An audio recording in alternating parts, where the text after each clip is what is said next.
mean, 60 Minutes was not only scheduled to come out in the field and interview the workers on camera, but Mike Wallace, when he was alive back then, was actually coming out the next day. And his producer, who didn't really want to do the story to begin with because he thought it was too disgusting, and his executive producer had warned him against doing it, decided at the last minute not to do the story because there was a union dispute, a contract dispute, and he thought that might be at the bottom of the problem.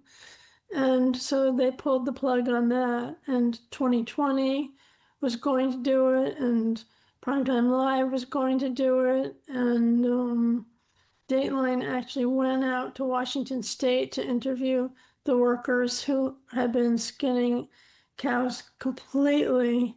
They were not only skinned, but they had some of their legs cut off, and they were still vocalizing and struggling. And these workers, we had the attorney that we hired to represent them there. These workers went on camera on Dateline, and the whole thing was all done, and I was so thrilled. And then Dateline pulled the plug. Wow. So yeah. But HBO did a great job on a story that we did in Ohio, where pigs on a factory farm, all breeding sows that were no longer productive, that had spent their lives inside gestation crates, were eventually no longer productive and maybe injured or wounded.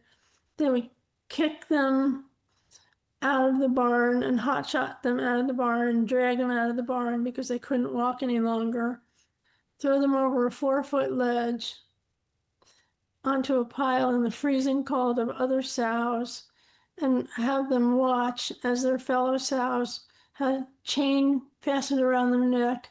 The chain was hitched to the top of a front end loader, the tines of a front end loader, and the front end loader tines were lifted, and the sows struggled for 5 minutes until they finally suffocated under their own weight. And HBO did a big documentary on that, which was wonderful.